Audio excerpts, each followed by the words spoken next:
Hello, everyone, and welcome to Historia Canadiana, the show about Canadian culture and the way it informs this nation's history. We are your hot-bodied, hot-brained, hot-off-the-plate, can-lit history hosts, Matt and Mac. Matt and Pat. Matt? Yes, Matt. Were you fucking up my name or your name? Both. I decided to create an amalgamation of our two personalities, and it's easier to just call us Matt. It's our couple's name. Oh, let's wait till we're actually celebrities for that one. Sure, let's do it. So we're obviously here to talk about some stories, a lot of stories actually. We have like 4 planned, and history once again. And big surprise. Big surprise, right? Exactly. Wait, is that history? Is that history tied to Canada, perchance? Quite possibly. Although at a moment today, what we're going to talk about, at a moment before it was called Canada. So as listeners can probably see by the name of the episode that they clicked on, we're going to be talking about an early medical history of Canada. So from roughly the natives, especially in the East Coast, as we've been talking about a lot lately, the East Coast, all the way to New France, right? Mm-hmm. And I feel comfortable with really covering that large section of time, not only because it's a limited space within North America, but also because I can broadly categorize it and generalize it within religion and mysticism. So it feels natural to me to kind of put these together. And we're going to be doing a second part, either next episode or the one after that, which really kicks off what we understand as modern medicine. And that's going to be a bit different to talk about. For this episode, major disclaimer at the start from us. We are not First Nations experts in any way. This is just our research. So if we step on any toes, we deeply apologize. We probably shouldn't, we probably won't, just with the content is nothing that seems to be very problematic. Yeah. No. And so when we're discussing these things, we're going to try and make it as clear as we can. This is not our history that we're talking about as well. Right, of course. And to kind of compensate for that, I've been trying to get into contact with a professor actually at Concordia University, who is, I think in part, Anishinaabe, and who does talk about bioethics and Native American literature. She hasn't answered me yet, but I do think that would be an interesting way to get around this fact that we are not part of the First Nations of any tribe, neither of us. Mm-hmm. So that would kind of add an extra layer, but I'm working on that and we'll see what it leads to. But that's a very good thing to mention, Mackenzie. Was there anything else that you wanted to add before we get started, or can we get into it? Let's just jump right into it. So first of all, your initial idea, Mackenzie, for example, of when we say Native American or First Nations or Indigenous, however you want to say it, medicine and health, how would you immediately imagine that? Again, I have sort of that old view of, again, what you see that's presented in movies, television, and books, not so much in its modern usage. In my viewpoint, the use of plants and medicine has always been linked to sort of a very old way, even although I know that's probably not the case. It's kind of the case in the sense that you're right to say that it's an older view. And that's mostly what we're going to focus on today, less the modern realizations of those traditional ways. But pharmaceuticals. Right. But there are actually some very interesting papers and research projects that I've been seeing in doing the research for this episode of how Native Americans have been incorporating these traditional ways into modern medicine that I hope we could get to someday, maybe with Dr. Bardil, if that pans out. But it is very interesting how they are trying to bring in these old knowledges that, as we'll see, were very efficient for some things. Oh, for sure. To modern medicine, modern quote unquote scientific medicine that we imagine today.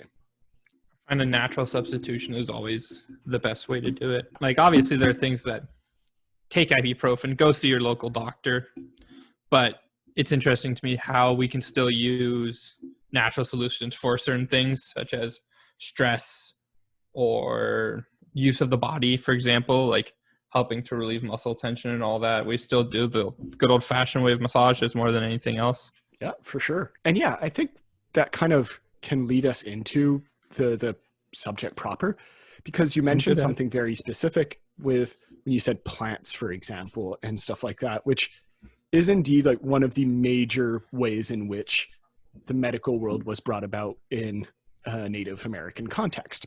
Generally, and this, I just have a block quote, but I'm not going to read it all.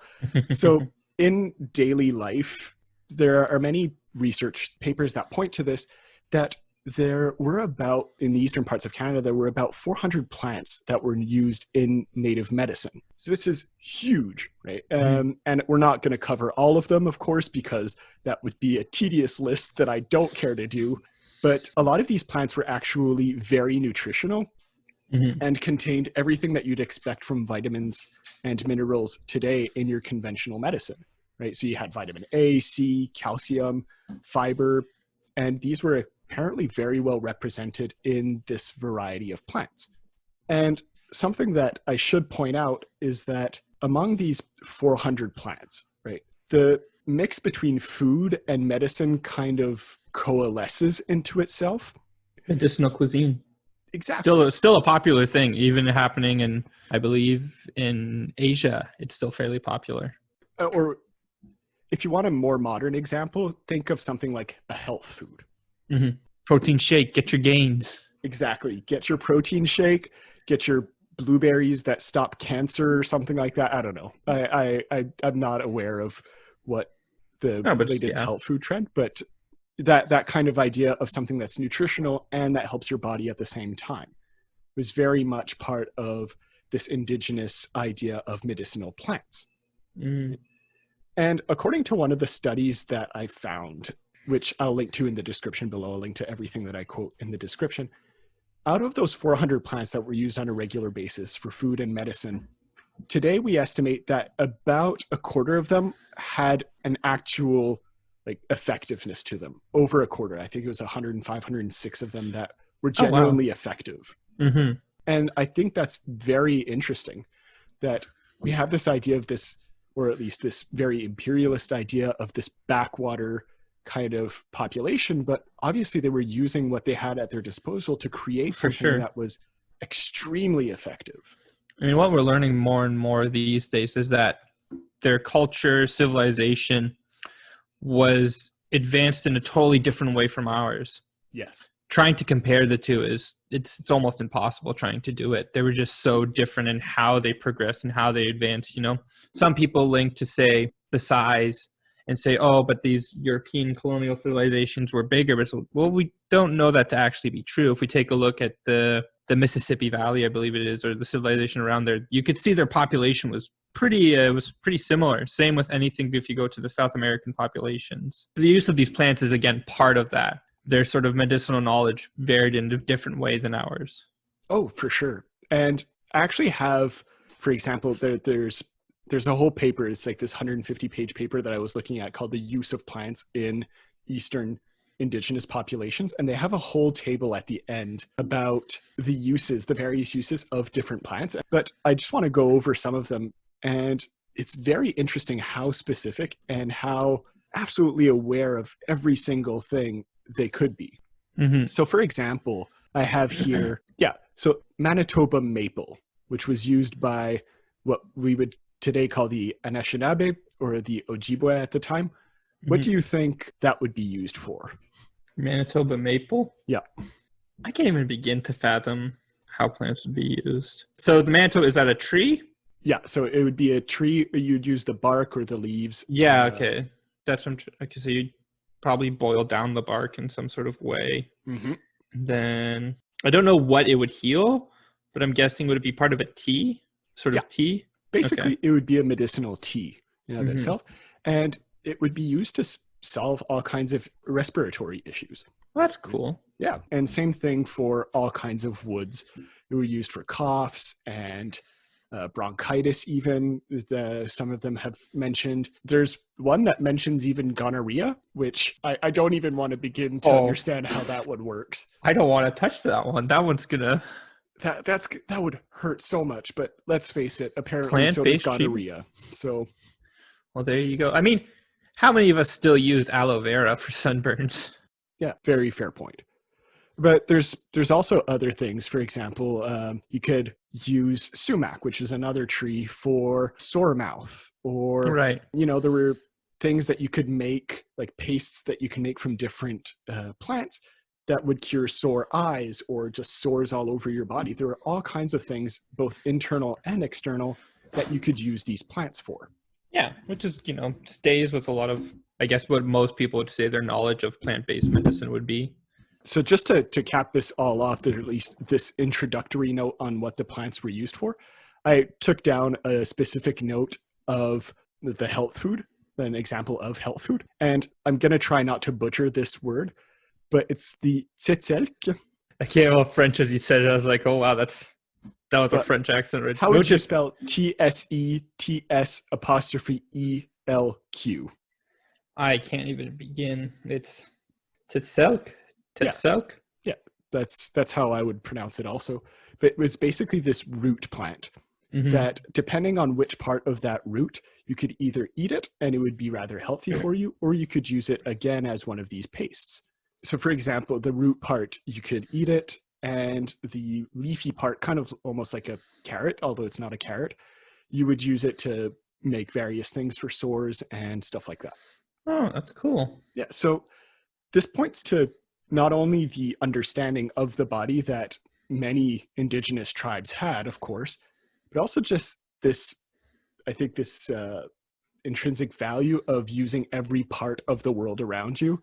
That's been kind of, that we kind of understand. But obviously it's a generalization, but it's still, this idea comes back. It's one of their foundational ways of thought, really. Definitely. The use of every part of it, which is, in my opinion, one of the most incredible things that that we could probably stand to learn from them. Absolutely. I've been trying to go back to zero waste of anything. And that's something that I find so important, especially in this day and age. You're absolutely right. This is something that we do need to figure out again, especially in North America, where we waste so much. It's disgusting. So just kind of reuse every single part of it for anything. And I think we definitely should try to reconsider things like that. Is there anything else that you wanted to add of this introductory note to plants? Of medicinal plants?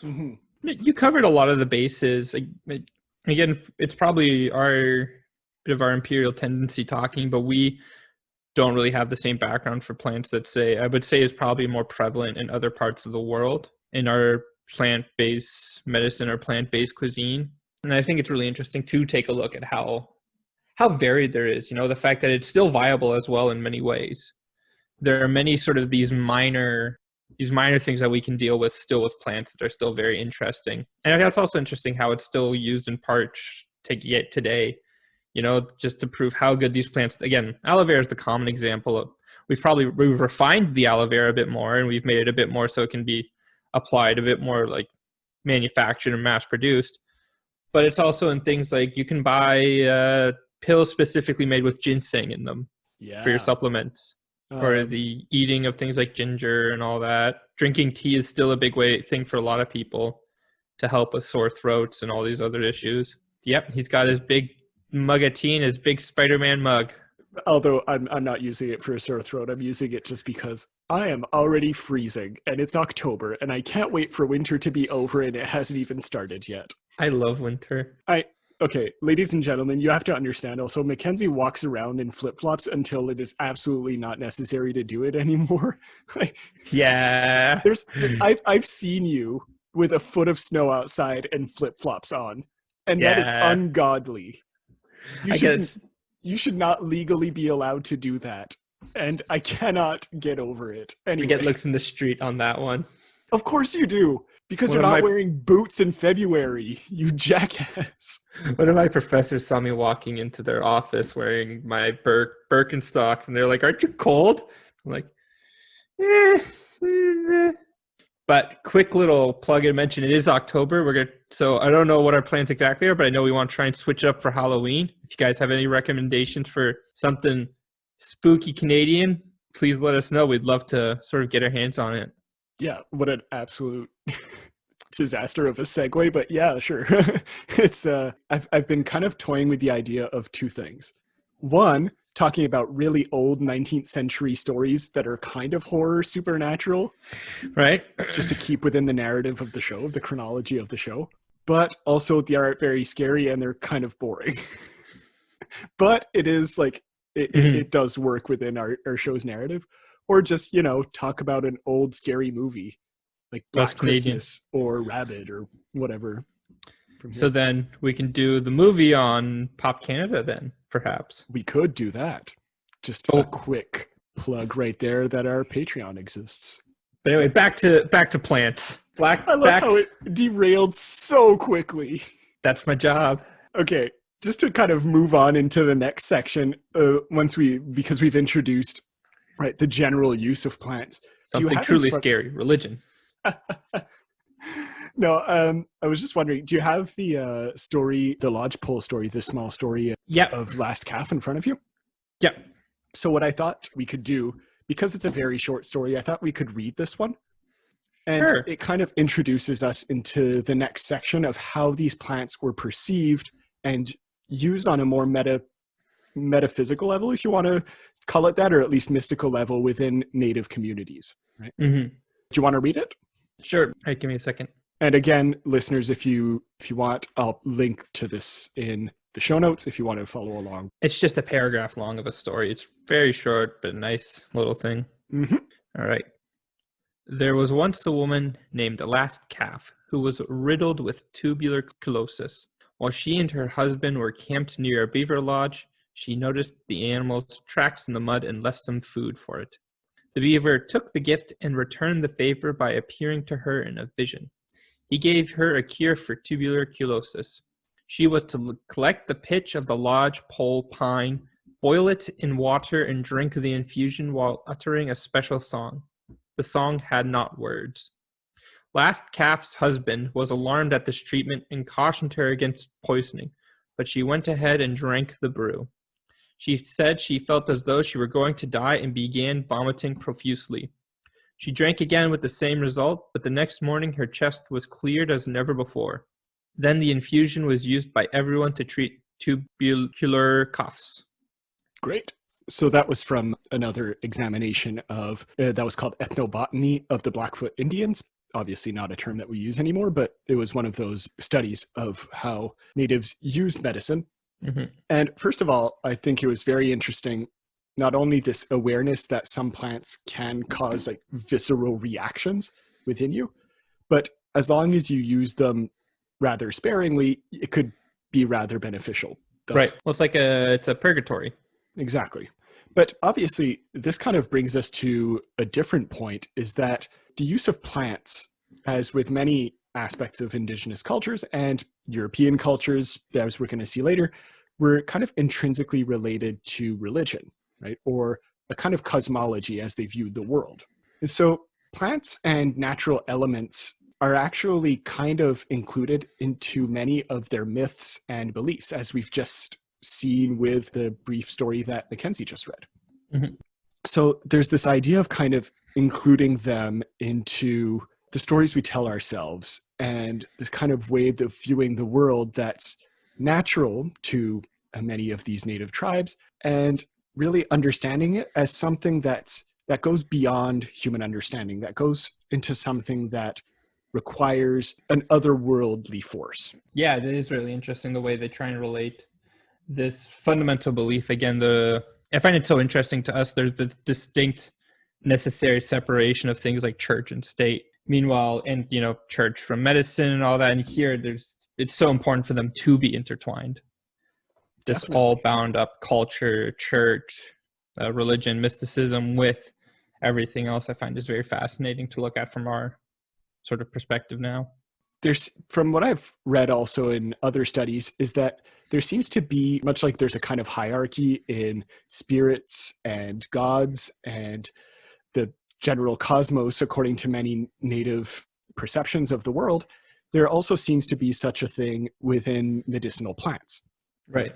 So there are some plants that were given a lot of power within these stories and within many native worldviews, And it was based on all kinds of things, right? Whether how much sustenance it gave, how much it actually helped with injuries or illnesses, and how much it prevents certain things, so on and so forth, right? And so depending on how effective it was at combining all of these, there was a certain power and importance given to them within stories. Obviously, this varies from one nation to the other with slight variations, but the basic idea of associating medicines with rituals and cosmology pretty much remains.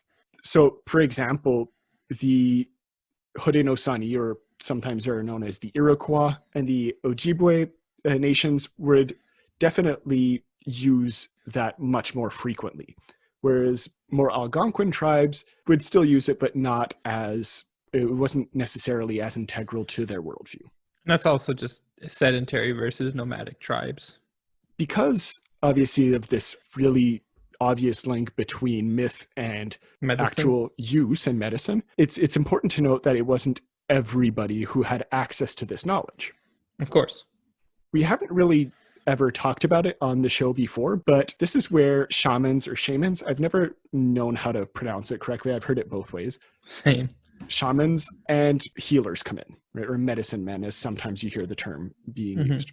So depending on the nations, again, sometimes the medicinal roles would be performed by one of the two.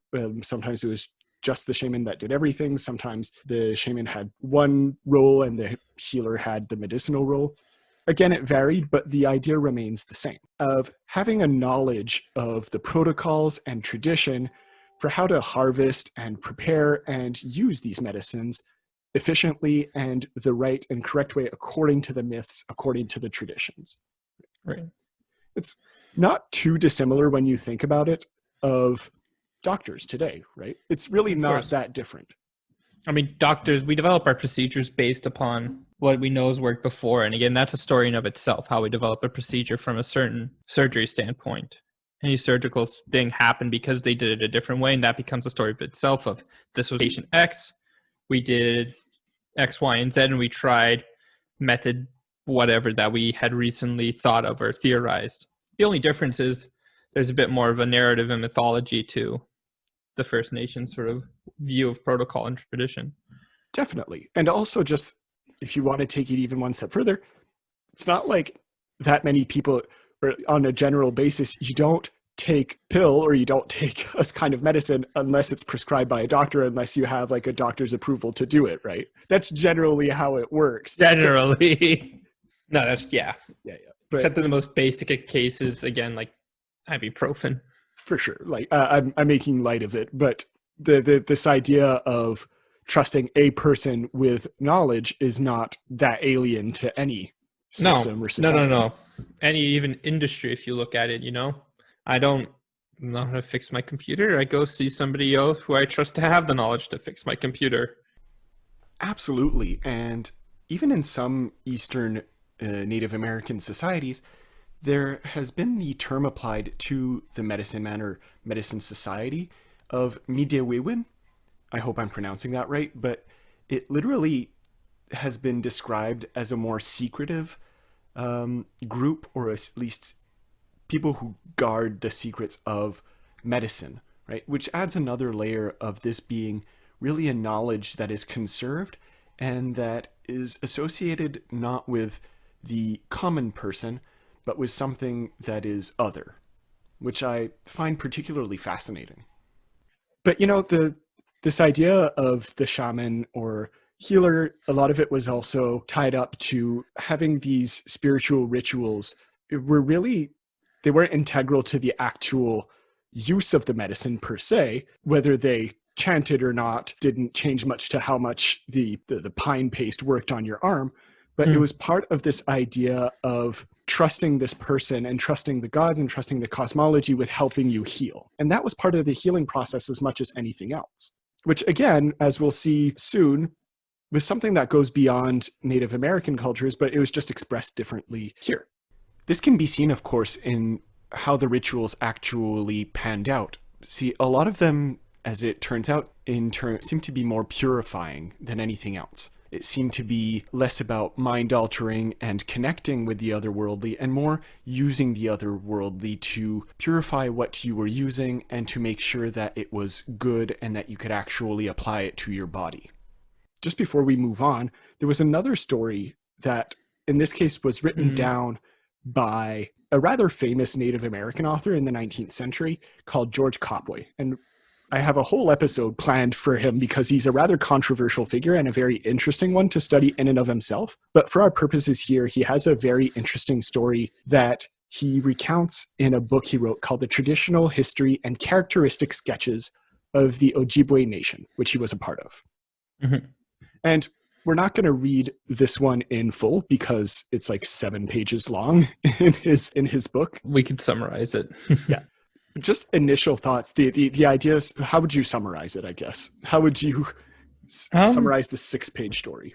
It's similar in a lot of ways to a lot of mythologies. I don't know the names of these gods or how God. Okay, so for reference, gods is what they are called within the narrative itself. I don't know how that relates to how they are actually referred to, if they are just referred to as spirits or not. Yep. But it seems very similar to a lot of sort of mystic stories. In the beginning, they came down to visit them and then they left because they saw that everything was fine. But then somebody did something stupid and then everything spiraled from there. And then they found the new way to fix it.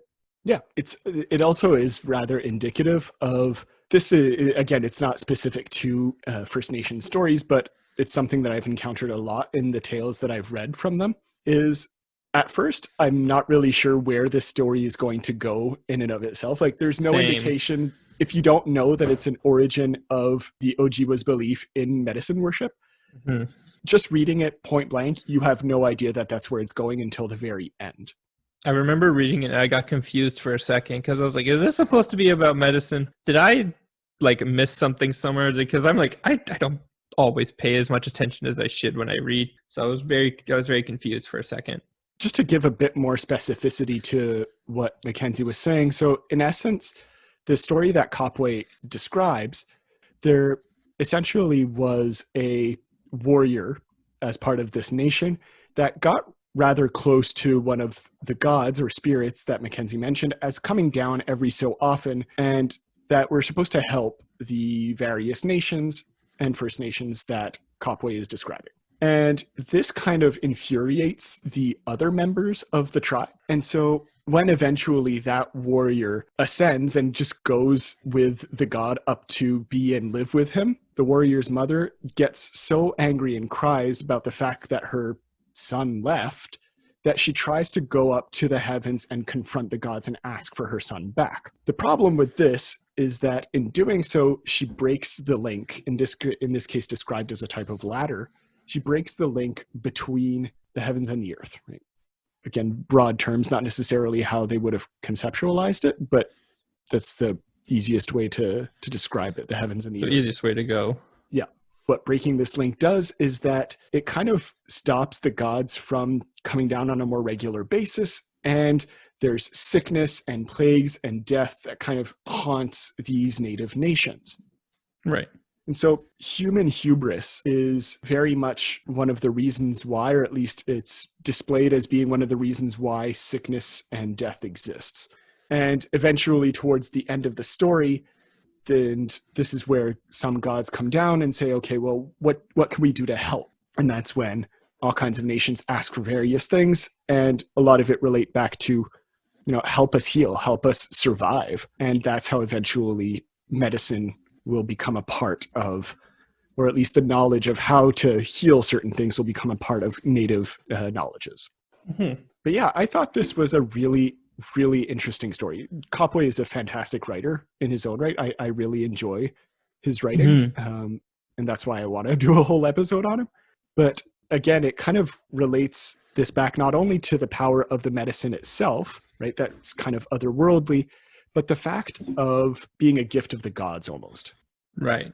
Which I don't know if you have anything to say about it, but I thought that was something very interesting to point out.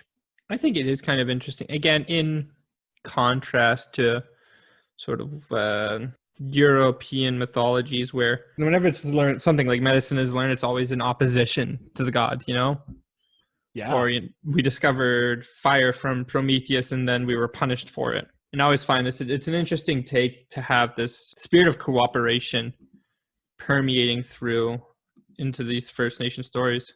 Absolutely. That's a very good point. I thought of that also, as this idea of, again, you mentioned this idea of separating church and state and this idea of really secularizing certain ideas. But as we're seeing with these native populations, is that that's not really necessary for them, right? They understand the intrinsic and actual legitimate value of these medicines, but they want to tie it to something bigger than themselves.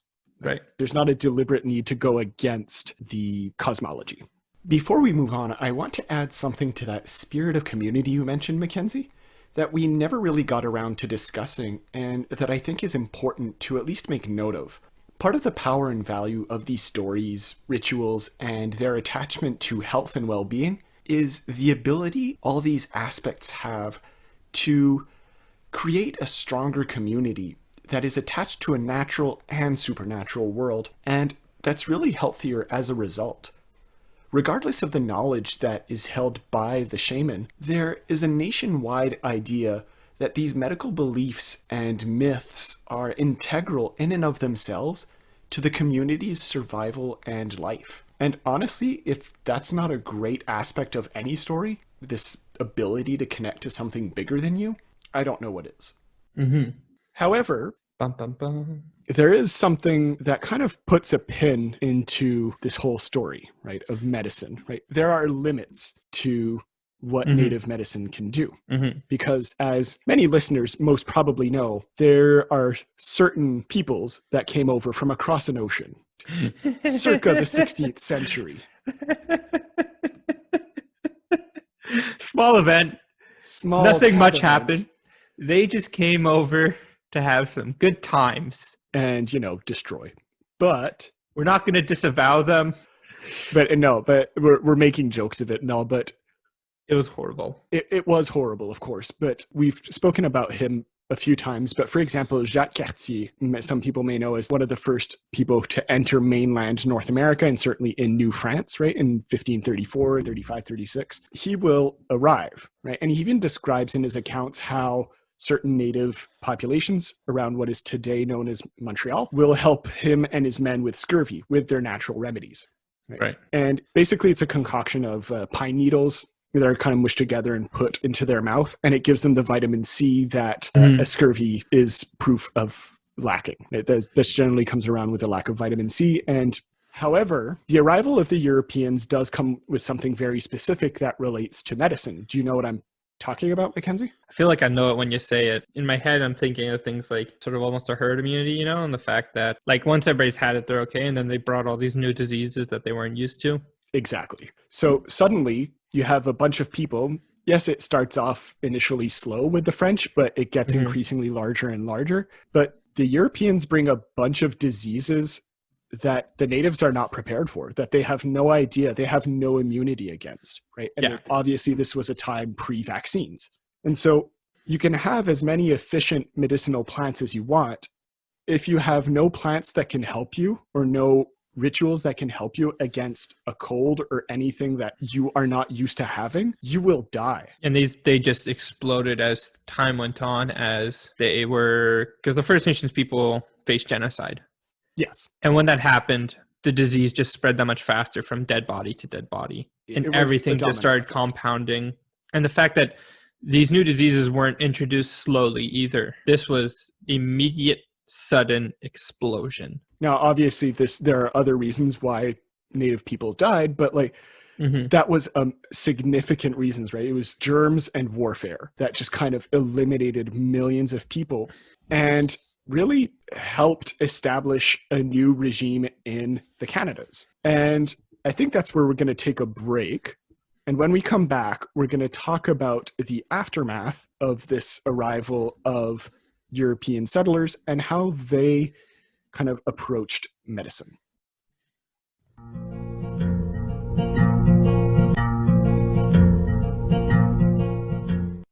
And we're back.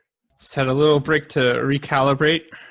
To kind of stretch the old muscles and Stretch those the brain. 25-year-old muscles that are already done with quarantine. Oh my God, my back, my legs. I woke up with a headache this morning. Oh, it just never ends. No, I fix one problem and I get another one. You sound just like my dad, and that scares me. I am your dad. No. Anyway, I think we made one Star Wars joke ever since you joined, like on every episode. Have we made one every episode? I have a feeling, having edited them, I have a feeling either I've listened back to it so many times that it's just confused itself in my mind, or we have legitimately made a dumb Star Wars joke every time. Not just the episodes, but the scripts and the notes too. Anyway, New France, ladies and gentlemen. We left off at the break with the initial arrival of Europeans and French colonists in what they would later rename New France. But obviously one of the things that was really important in settling a place was to make sure that people were healthy, because life was really rough for the settlers. I mean, general quality of life was pretty bad in Europe at that point as well, just coming off of the Great Plague and all that. But they still, for the most part, were in cities and established civilizations. They had none of that when they were settlers. No. And they had cold. Yep. They had freezing winters that they had never seen before, and they had wars with native populations and wars with the English, a whole bunch of needs to survive that they didn't think, or at least didn't expect, would be on that level. So it's not that surprising that rather early on in the history of the colonies, hospitals would be established. Right.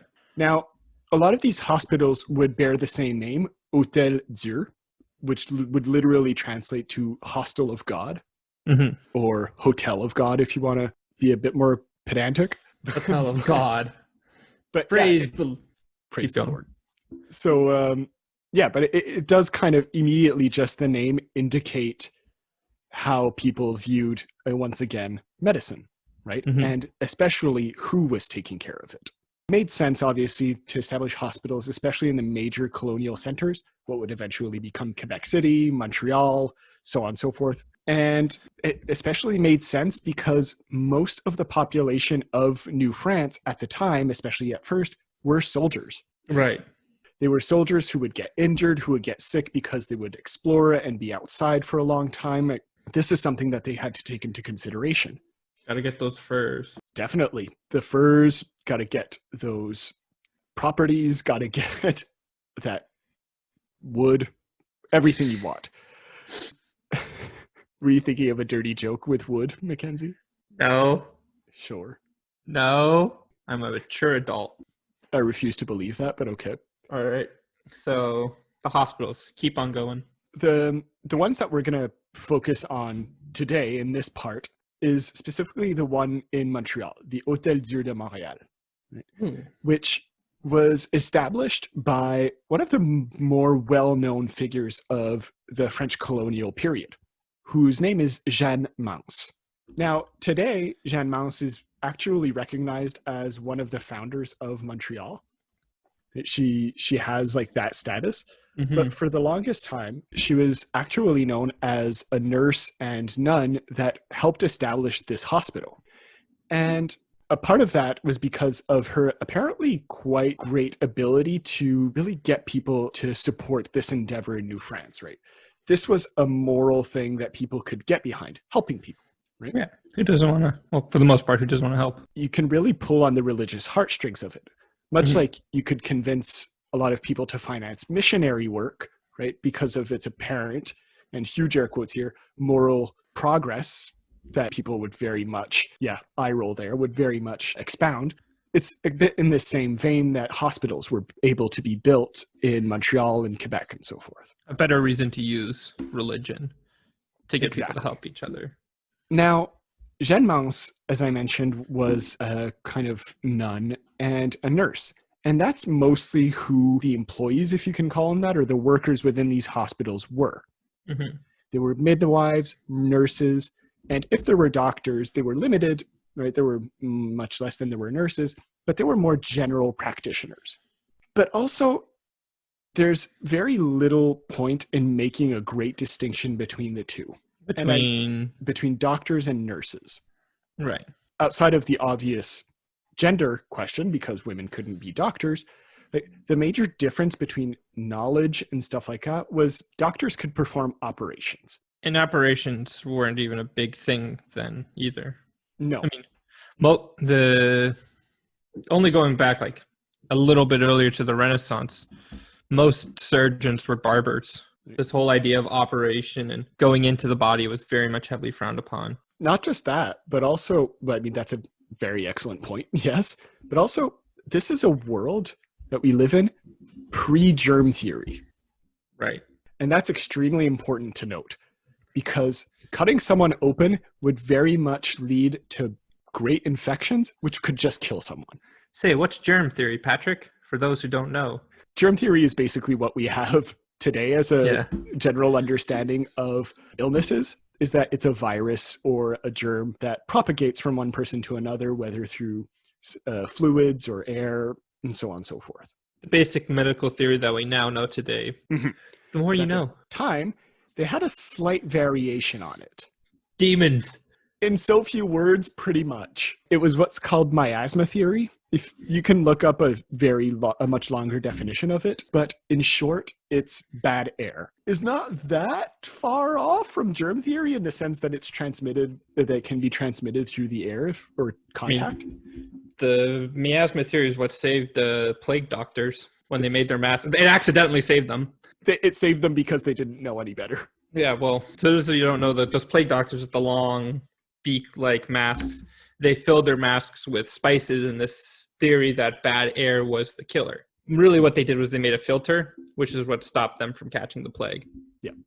If you want to give a more idea of a concrete example of what the miasma theory works towards. And that's very broadly what it is. But this idea that germs aren't fully recognized yet wouldn't come until the 19th century. And so before that, it was very difficult to operate or to even treat people that were very sick or had infections or had massive injuries, because it was not an antiseptic place. Hospitals, just like anywhere else, were not completely sterilized. That's the word I was looking for. I know words. You know words. Thank you. That's why you're here. You're my thesaurus. But this kind of led to a perception also. So yes, hospitals were important, but before the 19th century, and there's a great quote here that I found in the Oxford Companion to Canadian History, talking specifically about nursing in hospitals, that, quote, these institutions, hospitals, were popularly regarded as warehouses of death because of the prevalence of deadly infections before the acceptance of germ theory. First of all, warehouses of death, excellent metal band name, if ever anyone wants to take that. Honestly, if you're writing like a horror novel or something, such a strange way to look at them versus what kind of prestige they have now. Being a doctor is such a prestigious role these days, you know? If you're a doctor, you are a person of great intelligence. Absolutely, and with years of education and all that. But yeah. As you mentioned before, and especially in the colonies, which were severely lacking in people and resources, you didn't have that much knowledge, or what you did didn't really matter in the long run for what the people needed. Which is, that's to be expected because they didn't know what to expect, as this was the new world. So honestly, sending things like nurses and general practitioners was probably their safest bet from a standpoint of this is still an expedition. We need to not send truly important people. We need to send sort of people with some knowledge, just as a sort of risk versus reward. I can get why they only sent nurses and general practitioner doctors, but once colonies were more firmly established, it would have been nice if they sent, doctors. Or, even better idea, don't genocide the First Nations people who can help save them too, who know the land. Okay, so we didn't really talk about that, but at the very end of, there's a moment in the Jacques Cartier narrative where he's like, yes, they have saved us from scurvy. This is great. And the first thing he does is turn around and take a few natives back to France with him. To show to the King of France. And you're like, what the hell? These people just saved you and you're being a dick to them? Yes. But he didn't see that as being a dick because they're just that arrogant. Yes, exactly. Colonials were there and be like, this is your reward. You get to meet a king. It's chauvinism and, again, arrogance, but it's still, from our perspective today, you're like, what the hell? What the damn it, man. Now, as time would go on, these hospitals would obviously get a bit better, but still, it was basically a place where people would have an easier death if they didn't get better. People would pray for their souls. They would heal them as much as possible, especially if it was injuries or open wounds. And they would give them homegrown medicine as much as they knew how to do it, right? Yeah, that was the biggest thing of medicine back those days. So it was making death as comfortable as possible. Yeah. More than anything else. Mm-hmm. And as we'll see in part 2 of this early medical history of Canada, that's really going to change drastically by the next century, namely with the acceptance of germ theory. But yeah, just I said that we were going to talk about Jeanne Mance, but I just barely touched upon her. But yeah, just a quick overview just to give you an idea. So she established that first hospital at Ville-Marie, what was then known as Montreal, what Montreal was known as then, in 1642, right, in late 1642, after she had arrived in the summer with Paul Chamedy de Maisonneuve. And together they're now recognized as the co-founders of Montreal. But apparently it was quite difficult to maintain the hospital once she got the funding for it. Interesting. So there were apparently in 1649, there are serious financial difficulties that threatened to destroy the foundation of the settlement, right, of Montreal and the hospital.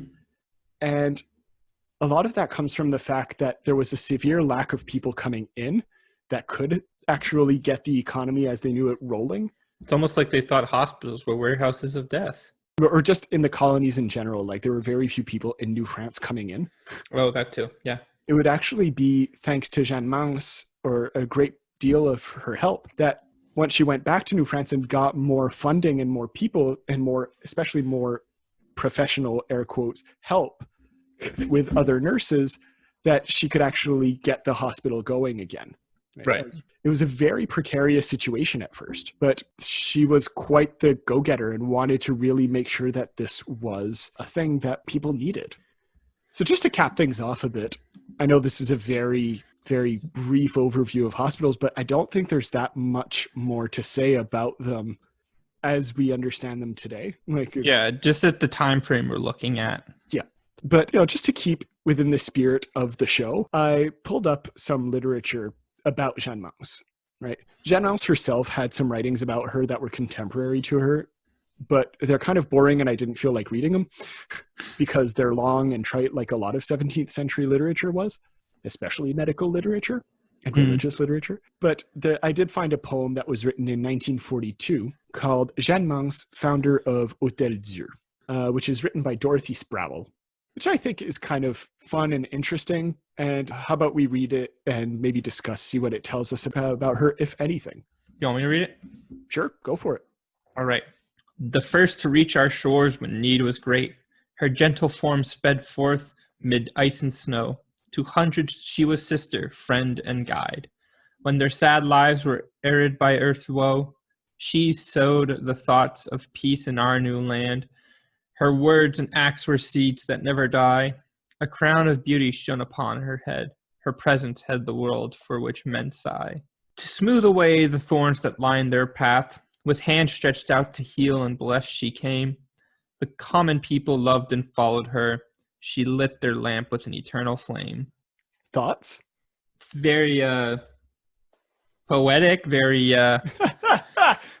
it's like I'm covered in a nice big blanket statement, you know? Yes. It's so vague. There's so much here that's just, you don't know what's definitely some interesting religious undertones, sowing thoughts of peace in the new land. The thorns that are mentioned a few times in the crown. Yeah, right? Soothing away the thorns, crown of beauty. Right, very much reflects back the walk that Jesus went through before being crucified, right? But yeah, it's just so vague. If I didn't know that it was about Jeanne Mance, there's nothing that specifically indicates in the poem that this is about her. No, I would not be able to know any. I don't know. It's just like, this isn't like, I don't know Jeanne Mance. I don't know any more now. Yeah, exactly. The only thing that I do find rather interesting is in the last stanza, in the Yeah, the last stanzas, the last two parts.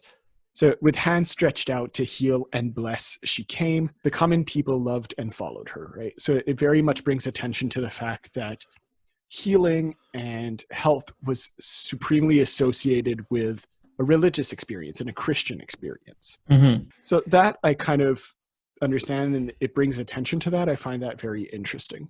And also, it does bring a lot of attention to the fact that she's this lone wolf in this. Like, My God. she's really the driving force behind it, when obviously there were a bunch of other nurses. She is the savior. It's a bit exaggerated, just by the very fact that if you look at it, even as a founder of Montreal, there were other people like Maisonneuve and a bunch of settlers and a bunch of nurses. Well, I'm kind of interested to see how her status became founder when she made a hospital. Yeah, but I mean, she allowed people to survive, and she was one of the better known figures with Maisonneuve as he established the colony of Ville-Marie. I guess so. Hold on, I have it here. So, according to the Canadian Encyclopedia, which is basically Wikipedia, but for specifically Canadian history and culture, and it's pretty fun, except much more researched also than Wikipedia often is. It makes our job basically redundant. Not quite, but it does it because it's still rather vague, but it does bring attention to, in this case, her role as founder. So it says contemporaries acknowledged Mance's vital role in this early chapter of Canadian history, although later accounts have not always recognized her importance.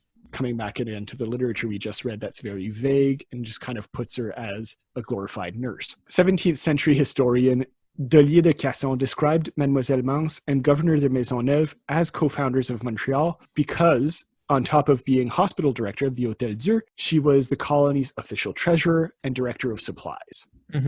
She took it upon herself to sail back across the Atlantic, which I mentioned, in 1649, where she revived waning French support for the settlement. All these things, again, bring attention to the fact that she really wanted this to work. Right? And if it wasn't for her, maybe someone else would have done it, but it wouldn't have necessarily been done with as much efficiency or with as much gusto. Right. So I think that's a very valid reason why she's considered to be a founding part of Montreal. Okay, makes sense. Also, it's rather interesting that it tells us quite a bit about the available roles for women at the time. So we tend to assume, and we've talked about it in this episode, of them being nurses and midwives and so on. But, as we just mentioned, she was a treasurer. Now, obviously, it doesn't fall necessarily within the purview of this episode's theme and subject, but we might get to it at another point. Well, we're certainly going to get to it at another point of the roles of women throughout Canadian history. And I think this is an interesting place to kind of foreshadow this, that she wasn't just a nurse. Again, founder is such a broad term for me just because there's always so many important people involved in being part of creation of a city or something, It's very much a broad scope of history, but for our purposes, it kind of works. And it's true that she did play an important part. Right. Anyway, just to kind of cap off this whole discussion or this whole section, right? We could mention the kind of later examples as the 18th century came in and passed away. It's for example, what are known as the Sisters of Charity, right? Were Sœurs Grises, as they were known. Grey nuns, yes. As anybody who's gone to Concordia University would know. Exactly. So the Grey Nuns building is it's a dorm now. It's a dorm building. It's a dorm / sort of study place. Lots of people go study at the Grey Nuns. Yeah. It used to be a hospital and establishment and a convent where people such as the Grey Nuns would be. And the Grey Nuns are an example of a later version of what Jeanne Mance would kind of bring in. Same principle, healing with religion and what you had, because still no germ theory. But they were a bit of a larger scale. And also, as their name implied, the Sisters of Charity, it was as much of a convent that helped the poor and the destitute as it was a conventional hospital and a conventional healing ward as we would typically imagine it, right? So there was a social element and there was a public health element to it as well. Now, fun fact about the Sœurs Grises, they would actually continue into the British system. They started in New France, and once the English took over, they still had support by the colonial administration and were able to keep caring for the poor and ensuring a general public health, which was a bit more than what Jeanne Mance ever did. Mm-hmm. So I just thought it was kind of interesting to open up to this idea and say, yes, there were others, but the actual methods and through line hasn't changed that much in the hundreds of years that we've already covered. Right. Yeah. And as the 19th century is going to roll around, that's really where the significant changes are going to come. And we're either going to talk about that on the next episode or in 2 episodes if we do a Halloween episode in between. Halloween spooktacular. Exactly. Once again, if you want to send in recommendations for a Halloween episode, please do.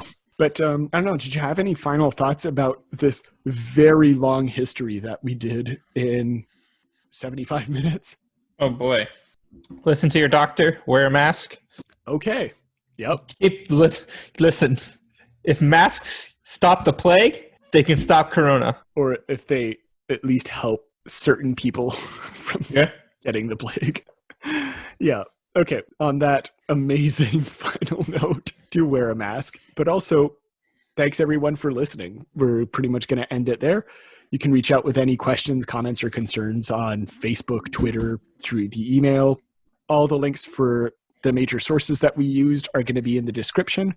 The literature is going to be in the description. If you want to support the show, you can always do so through PayPal, through the affiliate links on the recommended reading page, and through the Patreon. Join up on Patreon. We're starting to put content there. We're still drafting more ideas. If you like what you hear, but you're a bit more interested in a more modern timeline, or you want something that's a bit more relaxed discussion, that's where you would sort of go. That's where we have that sort of content. Definitely. Yep. All a good time still. Very high quality. And yeah, obviously, finally, if you want to leave a review on iTunes, that always really helps because it gets the show into more people's ears, which is always great. We're just looking to expose ourselves to people, I'm going to end this show right here before it gets really way too weird, which it already has. I'm going to say thank you very much, everyone, for listening, and I'll see you next time on Historia Canadiana. Cheers, everyone. Yeah. Cheers. Bye.